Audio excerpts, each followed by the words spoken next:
오늘 우리가 읽은 그 에스겔 20장 1절 말씀은 이제 이렇게 시작을 하고 있는데요. 1절 말씀을 한번 보도록 하겠습니다. 일곱째 해 다섯째 달 열째 날에 이스라엘 장로 여러 사람이 여호와께 물으려고 와서 내 앞에 앉으니라고 이렇게 말씀을 하고 있습니다. 그럼 에스겔서를 읽다 보면요, 에스겔은 어떤 시점에 대해서 정확하게 자주 기록하는 것들을 보게 되는데, 오늘 본문을 시작하면서도 이 시점 정확한 날짜를 이렇게 정확하게 밝혀주고 있습니다.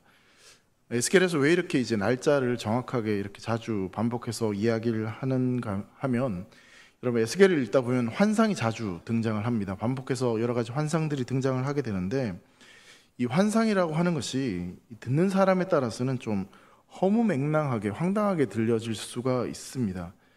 네 가지 동물이 어떻고, 네 가지 바퀴가 이렇고, 날개가 어떻고, 이런 이야기들이 사실 황당하게 들려질 수도 있다라는 것이죠. 그냥 그 사람이 헛것을 본 게 아닌가, 그냥 잠결에 꿈에서 본 게 아닌가라고 생각할 수도 있는 것이죠. 그래서 이 에스겔은 정확하게 언제 어디서 이 말씀을 주셨다는 것을 분명하게 밝히면서 이것이 확실한 하나님의 말씀이고 하나님의 뜻이다라는 것을 그렇게 강조하는 그런 장치로서 이 날짜, 정확한 그 장소에 대해서 이야기를 하고 있습니다. 그래서 1절 말씀을 다시 보시면 일곱째 해 다섯째 달 열째 날, 즉 2차 포로로 바벨론에 잡혀와서 7년 5개월 10일째에 있었던 일이다라고 정확하게 지금 말씀을 하고 있는 것이죠. 다시 말씀드리자면 오늘 20장에 일어난 이 말씀은 그냥 단순히 어떤 한 사람이 듣고 마는 어떤 허무맹랑한 이야기가 아니라 분명한 하나님의 말씀이다라는 것을 이렇게 이제 강조하면서 시작을 하고 있는 것입니다. 근데 오늘 본문과 비슷한 사건이 이 에스겔 8장에서도 동일하게 있었습니다. 8장 1절을 보면 여섯째 해 여섯째 달 초다스에 나는 집에 앉았고 유대 장로들은 내 앞에 앉아 있는데, 물론 이제 날짜는 틀리지만 지금 장로들이 찾아왔다라는 것은 동일하게 이 표현을 하고 있는 것이죠. 근데 이러한 일들이 14장에도 동일하게 있었습니다. 14장 1절 말씀 보면 이스라엘 장로 두어 사람이 나와 내 앞에 앉으니 라고 이렇게 말씀하고 있습니다. 그러니까 지금 20장에서 지금 말하고 있는 이런 일들이 이 총 앞에서 8장과 그리고 14장에서 동일하게 있었다라는 것을 이야기하고 있는 것이죠. 총 그렇다면 여러분 몇 번 이스라엘 장로들이 이 에스겔 앞으로 찾아온 것일까요? 이게 어려운 문제는 아니죠. 그러니까 3번에 걸쳐서 이제 찾아온 거죠. 그러니까 약 1년 사이에 이렇게 이제 3번에 걸쳐서 이 에스겔 앞에, 물론 이제 하나님 앞에 물으려고 찾아온 것이지만 이스라엘 장로들이 찾아왔다라고 그렇게 이해하시면 될 것 같습니다. 그럼 지금 이 에스겔 앞으로 찾아온 이스라엘 장로들은 물론 이제 포로의 신분이긴 했지만 당시에 종교적인 어떤 지도자들, 그리고 사회적 정치적인 어떤 지도자들급에 있는 그런 사람들이었다라고 보시면 될 것 같습니다. 그들이 지금 여호와께 무엇인가를 물으려고 찾아왔다라는 것이죠. 여러분 일단 이 상황까지만 보면 적어도 엉뚱한 우상이나 다른 데 가지 않고 이 하나님 앞에 나와서 이 묻는 것은 굉장히 바람직한 또 바른 모습이다라고 볼 수 있습니다. 우상한테 찾아가가지고 동쪽으로 갈까요? 아니면 서쪽으로 갈까요? 북쪽으로 갈까요? 아니면 다시 여기 머물까요? 이런 식이 아니라 그래도 일단 하나님 앞에 나와서 묻는 것은 바람직한 일이었다라고 볼 수 있는 것이죠. 그럼 삶에 정말 알 수 없는 일들, 예측할 수 없는 일들, 답답한 일들, 어려운 문제들을 가지고 하나님 앞에 나와서 묻고 기도하고 또 하나님 앞에 구하는 것은 굉장히 바람직한 모습이다라고 볼 수 있습니다. 여러분 여기 동의하십니까? 하나님 앞에 묻는 것에 대해서는 굉장히 바람직하죠. 자, 그런데요 2절 말씀을 보시기 바랍니다. 여호와의 말씀이 내게 임하여 이르시되라고 이렇게 말하고 있죠. 자, 잘 보세요. 지금 이스라엘 장로들이 하나님께 물으려고 나와서 하나님께 지금 질문을 던졌습니까? 던지지 않았습니까?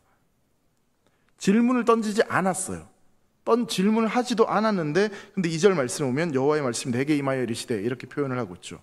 그러니까 이스라엘 장로들이 질문을 하고 싶어서 나오긴 나왔는데 그 질문을 하기도 전에 하나님께서 지금 에스겔을 통해서 무엇인가를 말씀하셨다라고 그렇게 이해할 수 있는 것이죠.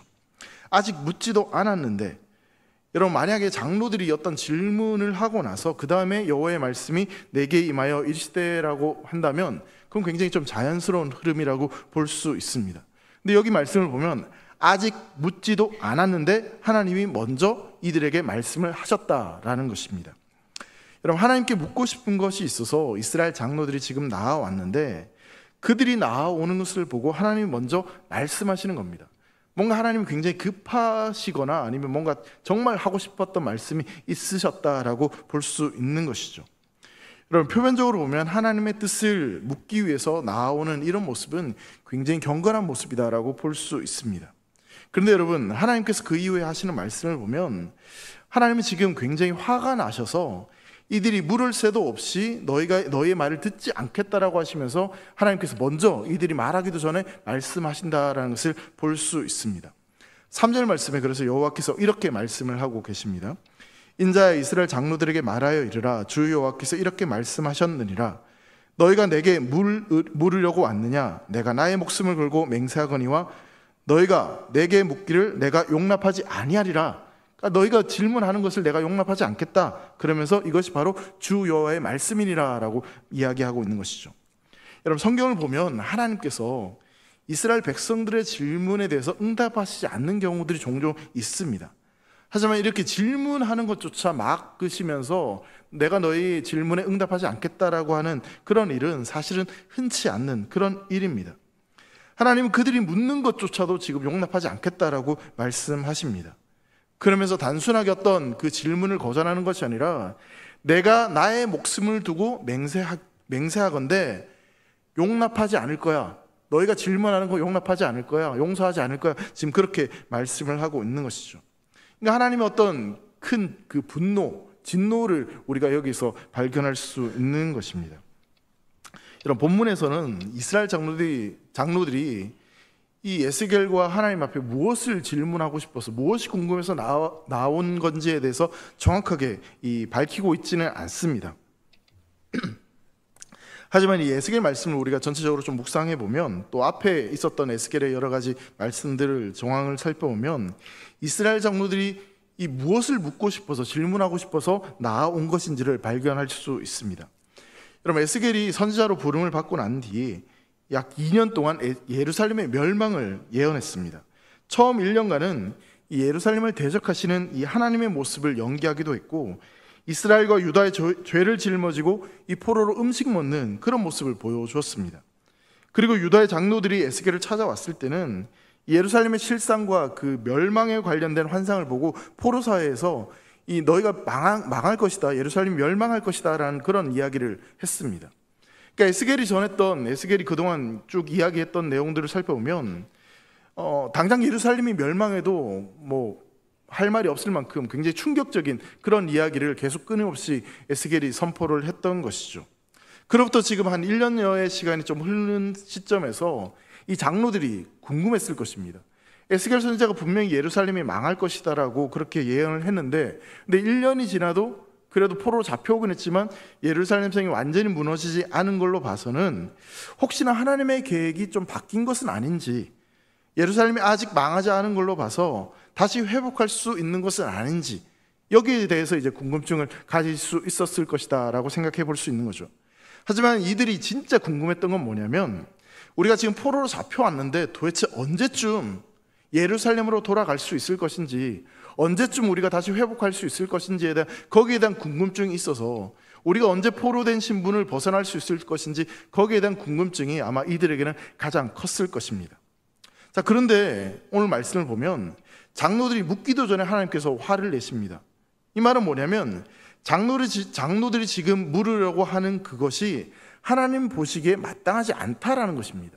그러니까 장로들의 이런 모습들이 하나님 보시기에 뭔가 잘못된 것이 있다라는 것을 이야기하고 있는 것이죠. 여러분, 하나님 앞에 나아온 것은 분명 잘한 일인데, 근데 여러분, 우상에게 찾아가지 않고 에스겔에게 찾아오고 하나님 앞에 뭔가 질문을 하기 위해서 찾아온 것은 정말 잘한 일인 것 같은데, 근데 왜 하나님은 지금 이들이 질문하는 것조차 마땅하게 여기지 않으시는 것일까라는 것을 우리가 생각해 보게 되는 것이죠. 자, 여러분, 다시 한번 이 시점들을 한번 생각해 보겠습니다. 지금 장로들이 20장에서 나온 시점은 7째 해 5째 달 10째 날이라고 그렇게 이야기를 합니다. 그 8장에 보면 약 1년 전에 이제 찾아왔던 것이고요. 그리고 정확한 시점을 알 수 없지만 중간에 있는 14장에서도 한 번 더 찾아왔다라고 말씀을 드렸어요. 오늘 본문에도 이제 이들이 찾아왔던 거죠. 보면 이제 연초, 그리고 중간, 연말 이런 식으로 이제 찾아왔다라고 보게 되는데, 무슨 연례 행사처럼, 그러니까 끊임없이 하나님 앞에 뭔가를 묻고 궁금해 찾아온 것이 아니라 뭔가 특별한 일이 있을 때만 찾아온 것처럼 그렇게 보여지는 거죠. 도대체 이게 왜 이런 표현들을 하고 지금 우리에게 무엇을 이야기하고 있는 것일까를 생각해 보면, 여러분 이런 예를 들면 아마 쉽게 이해가 되실 것 같아요. 여러분 연말 연시가 되면요, 요즘 우리 서울에도 그런 것 같은데 이 게시판에 커다란 현수막이 동그랗게 붙어 있는 것들을 보게 됩니다. 요즘 평상시에도 신길역 앞인가 거기서 제가 본 적이 있는데 현수막을 이렇게 딱 붙여져 있는데 거기 어떤 그 현수막이 있냐면 용한 점쟁이가 있으니 점을 봐준다라는 현수막이 걸려 있습니다. 여러분 혹시 보신 적 있으십니까? 아무도 안 보셨어요? 제 눈에만 보인 것 같은데, 신내림이 그리고 그 문구가 더 신기했어요. 신내림이 얼마 안 됐으니 신통하다. 신내림 받은 지 얼마 안 됐으니까 신통하니까 찾아오면 내가 용하게 점 봐준다, 뭐 그런 내용들이 있습니다. 여러분 제가 관심 있어서 본 게 아니라 그냥 보이니까 이렇게 본 겁니다. 연말 연시나 아니면 세상이 어려워질수록 사람들이 참 이상하게도 그런 곳을 많이 찾아가는 것 같습니다. 안 가는 척 하면서 문전성시를 이루는 게 참 많은 것 같아요.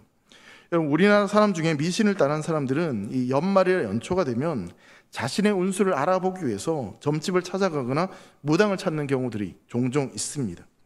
여러분 이스라엘 장로들이 지금 그런 형태를 가지고 에스겔 선지자를 지금 찾아온 겁니다. 마치 용한 점집을 찾아가는 그런 마음으로, 해도 바뀌었는데 뭔가 새롭게 시작했는데 뭔가 답답한 문제가 있는데 토종 비결이나 한번 봐볼까, 손금이나 한번 봐볼까, 뭐 하나님이 지금 뭐라고 하시는지 한번 드러나 볼까, 그런 마음으로 그렇게 지금 하나님 앞에 나아가는 거죠. 여러분 하나님만을 온전히 섬겨야 되는 이들이 지금 하나님도 섬기고 우상도 같이 섬기면서 그렇게 살아가다가 어떤 위기나 답답한 문제가 생기니 한번 하나님 뜻도 한번 알아볼까, 혹시나 해서 내가 듣고 싶은 이야기를 뭐 하지는 않을까, 그런 마음으로 지금 찾아오게 된 겁니다. 여러분 이들의 상황과 이들의 마음이 어떠한지에 대해서 에스겔 20장 30절과 31절을 보면요 분명히 이렇게 말씀하고 있습니다. 에스겔 20장 30절과 31절입니다. 너희가 조상들의 풍속을 따라 너희 자신을 더럽히며 그 모든 가증한 것을 따라 행음하느냐, 너희가 또 너희 아들을 화제로 삼아 불 가운데로 지나게 하며 오늘까지 너희 자신을 우상으로 말미암아 더럽히느냐, 이스라엘 족속아 너희가 내게 묻기를 내가 용납하겠느냐, 주 여호와의 말씀이니라. 내가 나의 삶을 두고 맹세하노니 너희가 내게 묻기를 내가 용납하지 아니하리라, 이렇게 말씀하고 있습니다. 그러니까 이스라엘 백성들, 이 장로들, 이들이 어떤 마음과 어떤 삶을 살았는지에 대해서 지금 적나라하게 이야기를 하고 있는 것이죠. 그런 삶을 살면서 하나님 앞에 나와서는 안 그런 척 하면서 하나님 앞에 뭔가를 물으려고 뭐 그렇게 지금 나오는 겁니다. 아마도 이스라엘 장로들은 하나님께 묻기 위해서 에스겔에게 나오면서 우리가 장로니까 옷도 좀 깨끗하게 경건한 척 그렇게 입고 나왔을 것입니다. 쉽게 말하면 경건한 척 하면서 지금 나온 것이죠. 자, 그럼에도 하나님은요 이들의 마음이, 이들의 중심이 어떠한지를 하나님은 알고 계셨습니다. 그들의 모든 행사와 그들의 마음의 생각을 하나님은 이미 다 알고 계신 겁니다. 그러니 하나님 앞에 질문하려고 나온 이들의 입을 막으시고 내가 너희가 물어도 대답하지 않겠다라고, 너희의 질문을 용납하지 않겠다라고 그렇게 말씀하고 계시는 것이죠. 여러분 게리 체프먼이라는 분이 쓴 이 5가지 사랑의 언어라고 하는 책이 있습니다. 이 책의 내용이 뭐냐면 사랑하는 사람끼리 어떤 코드가 다르기 때문에 이 사랑하는 사람들의 어떤 관계가 좀 힘들다, 뭐 그런 이야기를 하고 있는 건데, 이 서로 사랑하는 사람들끼리 그 맞는 코드로 이렇게 표현을 해야 된다, 뭐 그런 내용의 책입니다. 그러니까 예를 들면 사람들이 각각 느끼는 어떤 사랑의 코드가 다르다라는 것이죠. 어떤 사람은 사랑한다는 말을 해줘야지 그 사랑을 느끼는데, 이 남편이 너무 묵뚝뚝해가지고 30년 동안 꼭 말해야 알겠냐고 그러면서 한마디도 하지 않는, 그러면 얼마나 힘들겠어요. 나는 사랑한다는 말을 들어야지 내가 사랑받는 사람을 아는데, 근데 이 남자가 한마디도 안 하면 얼마나 답답하겠습니까? 또 어떤 이들은 이 눈앞에 선물을 딱 가지고 와야지 그 선물을 받음으로 저 사람이 나를 사랑한다는 걸 딱 느끼는데, 근데 평생 동안 아무런 선물도 가지 않고 맨날 사랑한다만 하니 이 선물을 안 가져오니까 사랑한다고 못 느끼는 그런 경우도 있습니다. 그러면 이제 서로 사랑하긴 하지만 그 코드가 맞지 않기 때문에 마음에 맞지 않는 거죠. 예. 혹시 집에 있는 사람들이 자꾸 생각하지 마시고 이 사람이 나한테 그런가? 그런 생각하지 마시고 여러분들이 그 사람한테 맞는 그런 코드로 맞춰주시면 될 것 같아요. 여러분, 하나님도 마찬가지입니다. 여러분, 하나님도요, 하나님이 원하시는 게 있습니다. 하나님이 좋아하시는 방법이 있습니다. 하나님이 원하시는 바가 있다라는 거예요. 여러분, 신앙은요, 하나님이 원하시는 바를 우리가 행하는 것이지, 내가 원하는 것, 내가 고집하는 것, 내가 얻기 원하는 것을 하나님 앞에 쫄라가지고 얻는 것이 아닙니다. 그러니까 우리가 하나님이 원하시는 것을 하면서 살아가는 것이, 그게 진짜 신앙인 것이죠. 여러분, 하나님께서는요, 계속 안 된다고, 그렇게 살면 안 된다라고 말씀하십니다. 근데 자꾸만 이스라엘 백성들은 내가 원하는 길, 내가 듣고 싶은 것만 듣고 내가 원하는 삶을 살아가고자 합니다. 하나님 앞에 나아오지만 하나님이 하시는 말씀은 듣지 않고 내가 듣고 싶은 이야기만 들으려고 하니 3번이든 4번이든 5번이든 6번 아무리 찾아와도 그들은 그 하나님의 말씀을 들을 수가 없는 것입니다. 그러니 너무나 답답한 거죠. 하나님의 말씀이 들리지 않고 점점 하나님과의 거리가 멀어질 수밖에 없는 것입니다. 여러분, 하나님께서 이스라엘 백성들에게 왜 말씀하지 않으셨습니까? 이사야를 통해서 계속 말씀하셨고요, 예레미야 선지자를 통해서도 말씀하셨어요. 그리고 지금 에스겔 선지자를 통해서도 계속해서 끊임없이 말씀하셨습니다. 여러분, 우상에게는요, 우리가 찾아가야 됩니다. 왜냐하면 우상은 절대로 우리를 찾아오지 않기 때문에 우상을 만나려면 여러분들이 찾아가셔야 돼요. 근데 하나님은 그렇지 않습니다. 하나님은 우리가 찾아가기도 전에 먼저 우리를 찾아오셔서 우리에게 말씀하시는 분인 줄 믿습니다. 끊임없이 우리에게 말씀하시는 거예요.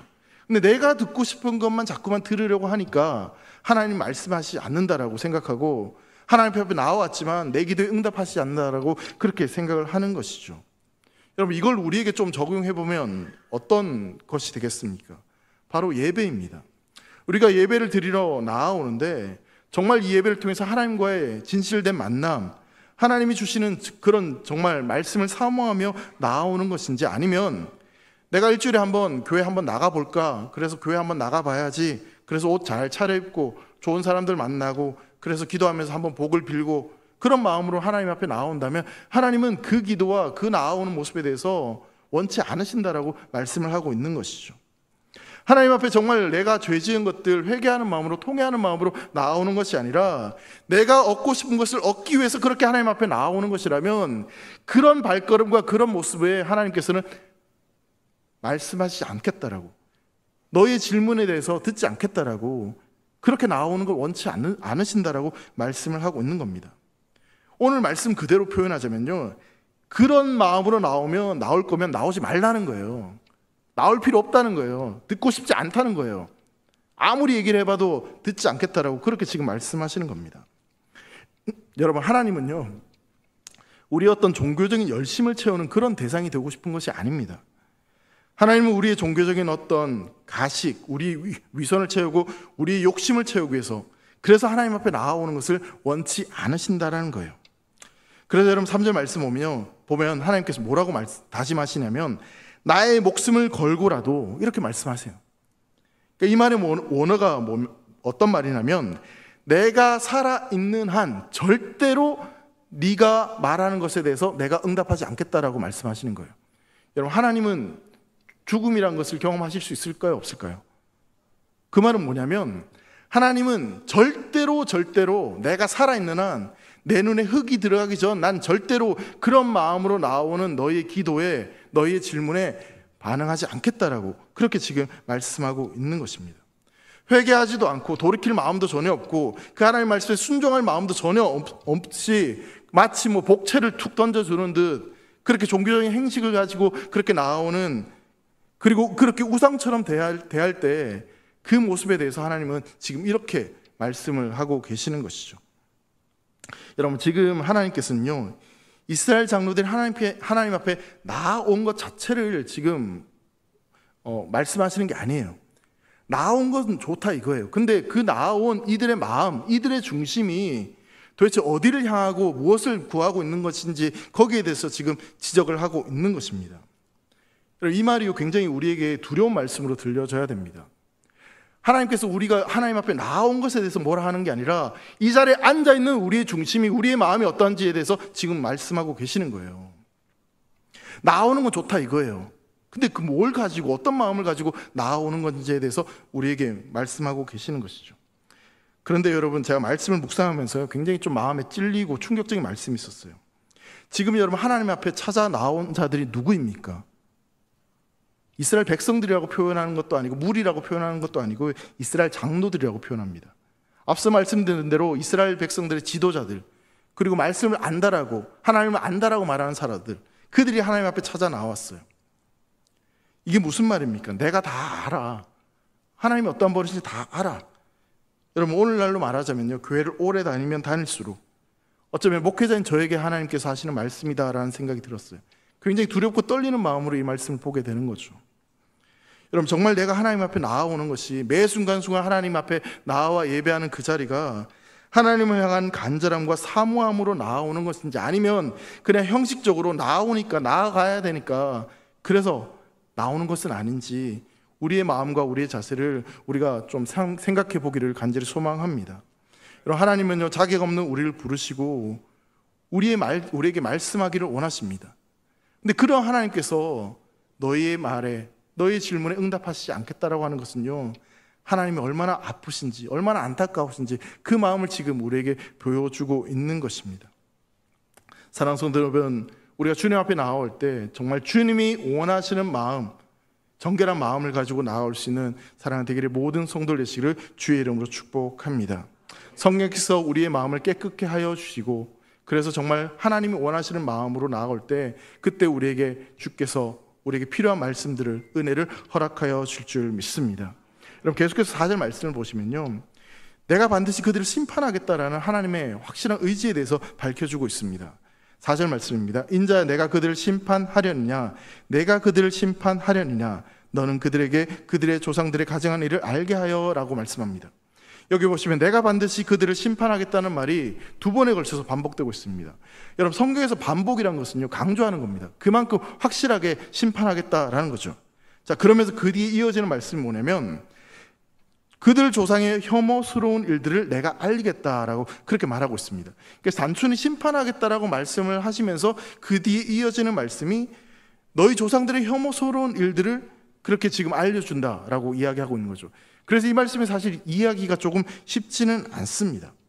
자, 무슨 말씀을 하고 있냐면, 이 말씀 자체를 놓고 보면요, 이스라엘 백성들이 지금 멸망한 이유는 하나님이 갑자기 뭐가 화가 나서 즉흥적으로 이스라엘 백성들을 치신 것이 아니라 이스라엘 백성들의 죄 때문에 하나님께서 지금 이들을 심판하시겠다라는 것을 말씀하고 있는 겁니다. 자, 그러면서 뒤에 이어지는 말씀을 통해서 이스라엘 역사 속에서 이들이 얼마나 하나님의 마음을 아프게 했는지, 그리고 하나님은 그것에 대해서 어떤 태도와 어떤 마음을 갖고 계셨는지에 대해서 지금 말씀하고 있습니다. 4절 말씀에서 하나님은 에스겔에게 그들의 조상이 혐오스러운 일들을 한 것에 대해서 알리겠다라고 말씀하십니다. 너희가 언제부터 나를 배반하고 언제부터 불순종했는지 내가 이스라엘 너희의 역사를 들어서 지금 말하겠다라고 그렇게 보고 있는 거죠. 그리고 이어지는 이제 5절 말씀입니다. 이르라, 주 여호와께서 이같이 말씀하셨느니라. 옛날에 내가 이스라엘을 택하고 야곱의 집에 후회를 향하여 내 손을 들어 맹세하고 애굽 땅에서 그들에게 나타나 맹세하여 이르기를 나는 여호와 너희 하나님이라 하였노라 라고 말씀합니다. 그러니까 내가 이스라엘 선택했던 그때부터 지금 하나님께서 쭉 이제 말씀을 하고 있는 겁니다. 자, 그러면서 이어지는 말씀에 보면 내가 손을 들어 맹세하겠다, 나는 너희 여호와 너희 하나님이다 라는 말씀이 이어지고 있습니다. 그러니까 하나님께서 지금 맹세하시는 내용이 등장하고 있고, 그 맹세가 지금 여호와 하나님의 이름으로 이어지고 있는 것을 보게 되는 것이죠. 여러분, 에스겔 20장 말씀을 보면요, 하나님이 심판하시겠다라는 말씀도 있지만 하나님께서 맹세하셨다라는 표현이 나옵니다. 그 맹세했다는 게 뭐냐면, 가장 먼저가 우리 앞서 살펴봤던 내가 너희의 얘기를, 너희의 질문을 듣지 않겠다라고 그렇게 하나님께서 먼저 맹세하셨어요. 그리고 오늘 이제 읽은 우리가 5절 이하의 쭉 말씀을 보면 하나님께서 이스라엘 백성들을 구원하기 위해서 맹세하셨다라는 부분이 등장하고 있습니다. 그러니까 너희의 말을 듣지 않겠다라고 하나님께서 맹세하셨고, 또 한 가지는 뭐냐면 너희를 구원하겠다라는 그런 하나님의 맹세가 등장하고 있는 것이죠. 그러면서 그 맹세가 여호와 하나님의 이름으로 이어지면서 지금 마무리되고 있습니다. 자, 그러면요, 이 맹세가 지금 하나님의 이름, 여호와라는 이름을 가지고 맹세했다라고 이야기하고 있다면, 이 여호와라는 이름이 가지고 있는 의미가 무엇인지를 우리가 한번 생각해 봐야 될 것 같습니다. 여러분 출애굽기 3장 15절 말씀을 보면요, 하나님께서 모세를 만날 때 나는 스스로 있는 자라고 말씀하시면서 여호와다라고 본인에 대해서 밝히는 장면이 있습니다.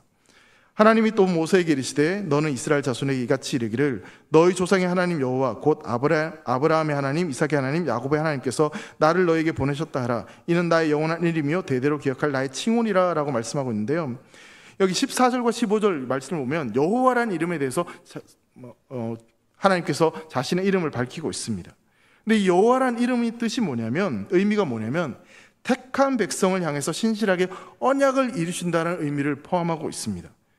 언약이란 것은 서로가 묶여서 하나가 되는 그런 의미를 가지고 있는데, 그러니까 지금 내가 너희의 여호와 하나님이다라고 말씀하시는 건 어떤 의미가 있냐면, 너희가 내가 언약으로 하나로 묶여 있기 때문에 나는 내가 가지고 있는 전능한 힘을 가지고 너희와 맺은 언약을 반드시 내가 이룰 것이다 라는 그런 확실한 하나님의 의지를 지금 자신의 이름을 통해서 표현하고 있는 것입니다. 여러분, 오늘 본문의 이후에 이어지는 말씀에도 동일하게 그런 그 하나님의 맹세하는 장면이 동일하게 등장하고 있어요.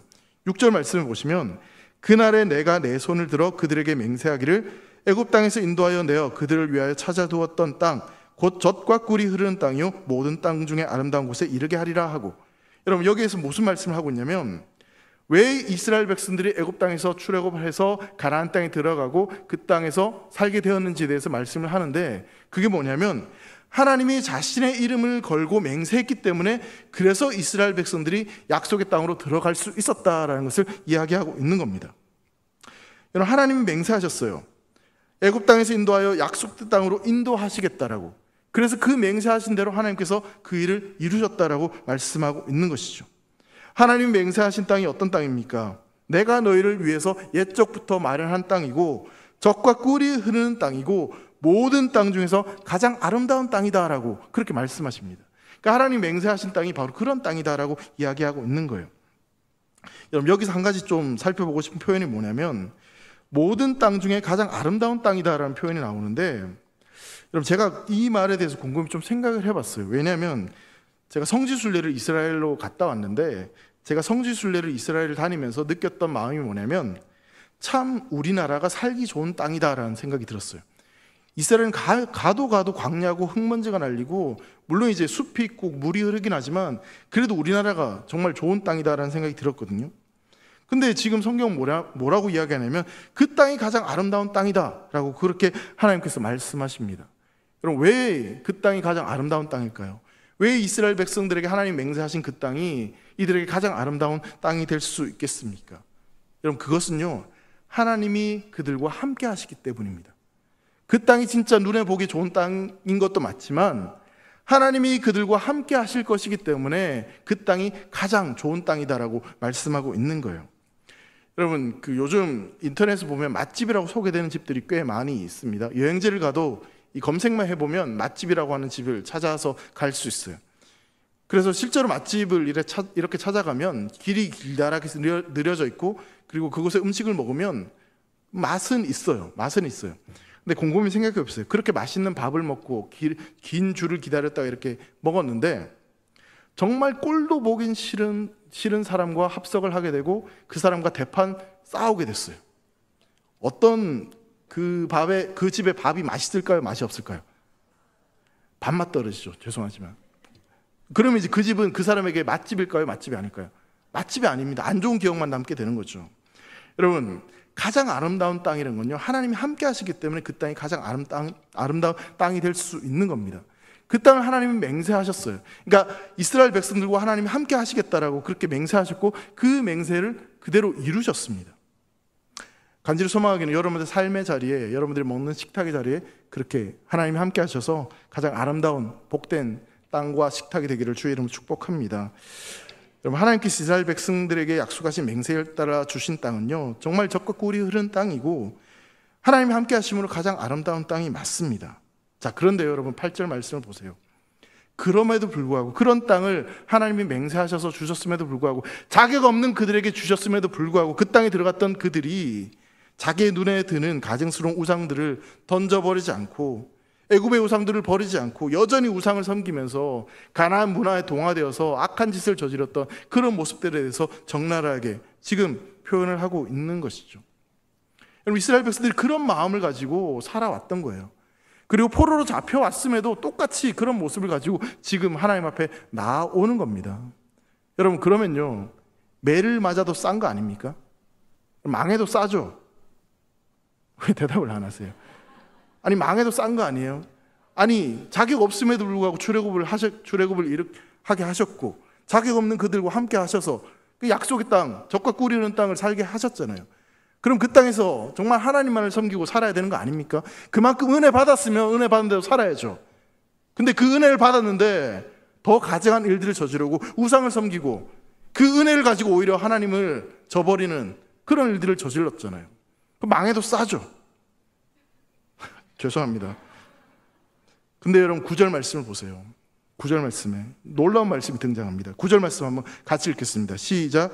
그러나 내가 그들이 거주하는 이방인의 눈앞에서 그들에게 나타나 그들을 애굽 땅에서 인도하여 내었나니 이는 내 이름을 위함이라. 내 이름을 그 이방인의 눈앞에 더럽히지 아니하려고 행하였음이라. 여러분, 이 말씀을 보면요, 그러나라고 표현하고 있어요. 그러나 너희가 그랬음에도 불구하고 그러나 내가 너희를 포기하지 않겠다라고 지금 하나님 말씀하세요. 그러나로 시작하는 인간의 역사는요, 처음부터 배반의 역사였고 불순종의 역사였습니다. 여러분, 인간이 언제부터 배반했습니까? 선악과를 따먹는 그때부터 한결같이 인간은 하나님을 배반했고 하나님을 저버렸습니다. 그러면서 끊임없이 우상을 섬기고 하나님 마음을 아프게 했습니다. 생명 대신 하나님과 단절됐기 때문에 무엇인가를 붙잡아야 되기 때문에 하나님이 아니라 다른 무엇인가를 자꾸 붙잡으려고 눈에 보이는 큰 산, 큰 나무, 눈에 보이는 돈을 붙잡고 하나님을 붙잡려 하는 것이 바로 우리의 모습이었어요.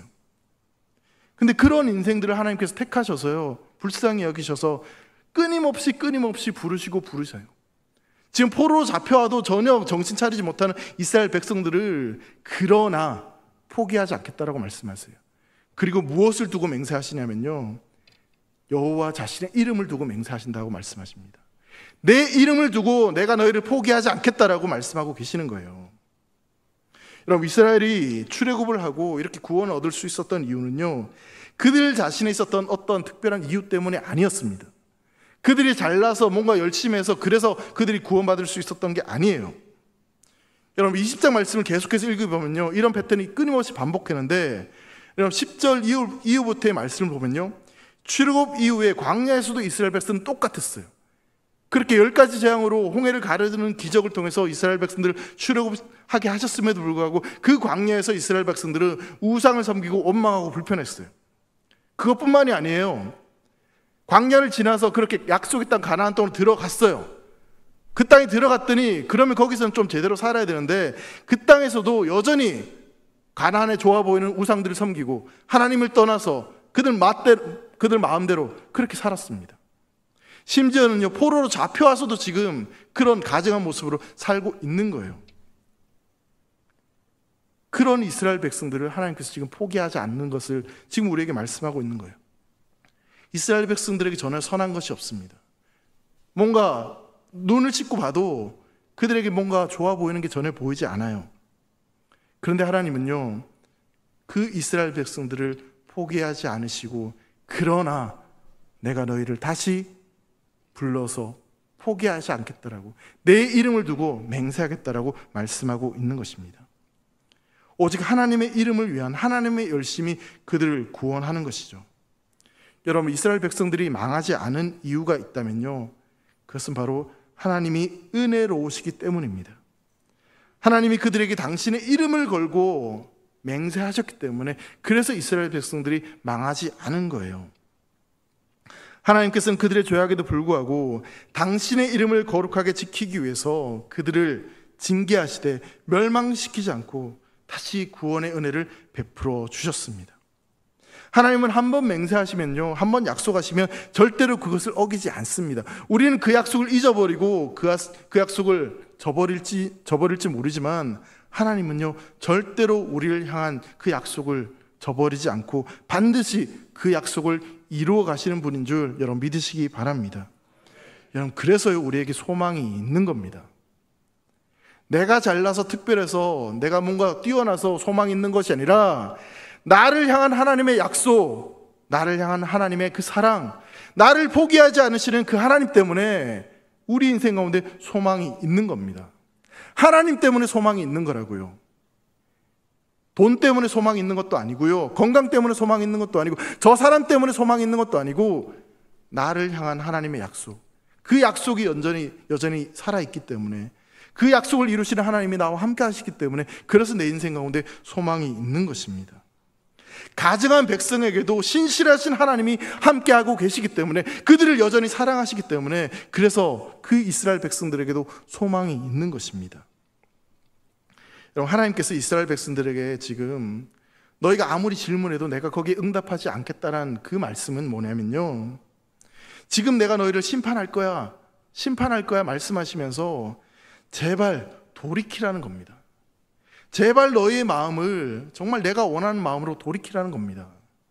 너희가 지금 그렇게 살면 결국은 망하니까 제발 그런 마음을 가지고 나오지 말고 정말 내가 원하는 마음으로 삶을 돌이키라고, 헛된 우상을 섬기던 그 삶에서 회심하라고, 그래서 지금 내가 너희의 질문에 대해서 그렇게 반응하지 않겠다라고 말씀하고 있는 것이죠. 죄를 자복하고 회개하면 내가 너희와 함께하여 주겠다라고. 비록 너희가 포로로 잡혀왔지만 내가 너희와 함께하면 바로 그 땅이 가장 좋은 땅이 될 수 있기에 돌이키라고 지금 말씀하고 있는 것입니다. 여러분, 이스라엘 백성들에게 하나님 맹세하신 가장 좋은 땅이 무슨 땅이라고 말씀드렸습니까? 하나님이 함께 하시는 땅이 가장 좋은 땅입니다. 내가 지금 처한 상황이 어떠하든지 간에 내가 정말 주님께 전심으로 돌이키고 회심하고, 그래서 하나님을 전심으로 찾으면 나의 상황과 상관없이 바로 그곳이 하나님이 함께 하시는 가장 좋은, 가장 복된 삶이 될 줄 믿습니다. 사랑하는 우리 대길의 모든 성도들의 삶이 그런 삶이 되시기를 주의 이름으로 축복합니다. 여러분, 오늘 우리가 진짜 붙들어야 될 것은 뭐냐면요, 바로 여호와 하나님의 이름입니다. 반드시 그 언약한 것을 이루시는 그 하나님, 나의 상황에 상관없이 나의 죄악이 아무리 붉을지라도, 아무리 크다 할지라도 그것을 깨끗하게 하여 주시는 여호와 하나님, 그 하나님의 이름을 우리가 붙들 때, 그 하나님을 바라보고 그 하나님의 이름을 외칠 때 우리 인생 가운데 소망이 있는 줄 믿습니다. 그 소망을 가지고 정말 힘들고 어려운 세상이지만 우리 하나님이 바로 나의 여호와 하나님이시기에 그 하나님 바라보며 소망을 가지고 살아가는 사랑하는 대길의 모든 성도들 되시기를 주의 이름으로 축복합니다. 기도하겠습니다. 사랑하는 하나님 아버지, 감사합니다. 자격 없는 우리를 택하여 주셔서 우리에게 여호와 하나님이란 이름을 허락하시고 그 이름을 통해서 우리에게 약속하신 것들을 보여주시니 감사합니다. 우리에게 약속하시고 우리를 부르신 그 하나님을 바라보며 어떤 힘든 일이 있다 할지라도 우리의 욕심을 내려놓고 오직 주님만 따라갈 수 있는 사랑하는 대길의 성도들로 축복하여 주시옵소서. 우리를 부르시고 여전히 용납하시는 그 하나님이 우리의 하나님이심을 믿고 그렇게 살아가는 모든 성도들이 되도록 축복하여 주시옵소서. 감사하며 사랑하는 예수님의 이름으로 기도합니다. 아멘.